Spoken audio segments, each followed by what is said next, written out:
Hello everybody, this is Gareth Cahoon Speaks back here with another video. I'd like you to hit the subscribe bar, give me a thumbs up if you like the video, or hit the notification bell to be notified when I post my next post. Or otherwise you could donate to my ministry and the charities that I support at garethcahoon3@gmail.com on PayPal. Or else you can look me up on some of my other social media sites like Facebook, X, Instagram, Getter, Truth Social, Blue Sky,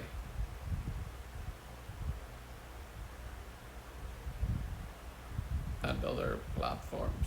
But if you go to my YouTube page, subscribe there, and scroll down to the created playlist where you can see all my created videos. This one here is Iranian threat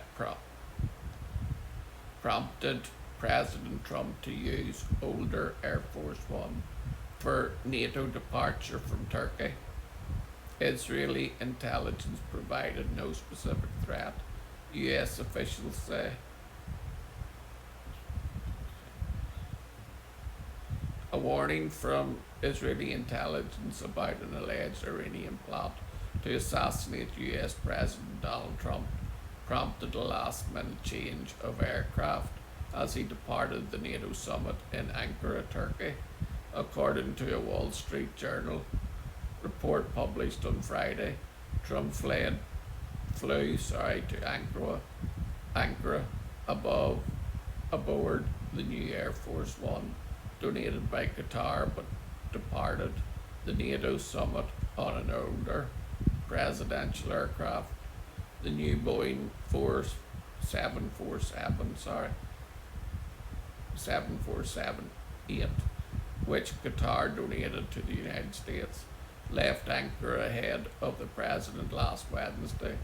Trump later boarded the aircraft in Middenhall, England. Trump said the newer aircraft departed early to allow US military personnel to tour it. However, when asked whether security concerns prompted the change in flight plans, the president responded that he is number one on the target list. According to two US officials who spoke to ABC, the change was not due to a concrete threat, but was related to differences in the security capabilities of the two planes. This report was corroborated by the New York Times, which reported that the newer plane lacks the same defensive countermeasures that were security features of the old model, including its advanced anti-missile capabilities. The lack of these capabilities is a liability when flying abroad, the report added, highlighting questions over the president's push to have the aircraft quickly retrofitted for his use in 2025. However, White House Communications Director Steve Chung said the Qatar donated plane had been fitted with high-level security protocols.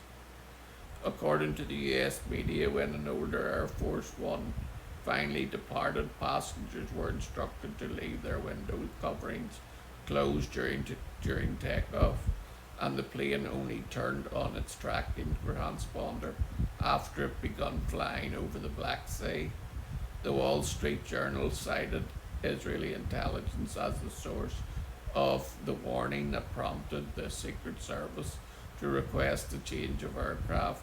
However, Hebrew media reports also, with a report by CNN, said that a separate Western intelligence source had provided an earlier warning. The two US sources said there was no indication of a specific Iranian plot to assassinate Trump, but said there had been increased chatter, coinciding with the funeral of assassinated Iranian Supreme Leader Ayatollah Ali Khamenei and the president's visit to neighbouring Turkey. Additionally, the Wall Street Journal reported that Israel has been urging Trump to resume a more intensive bombing campaign aimed at degrading Iran's military capabilities, citing American officials who expressed concern that the warning may have been shared in an effort to influence US policy. The Israeli embassy in Washington denied any ulterior motives, arguing that Israel routinely shares intelligence with the US due to the close partnership between the countries.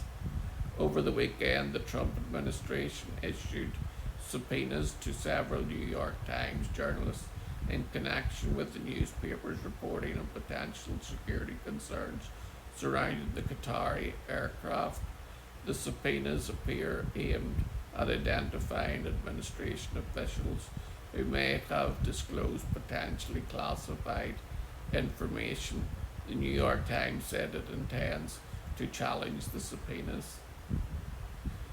New York Times is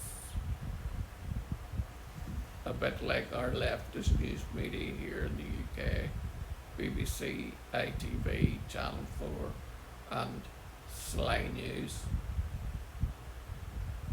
I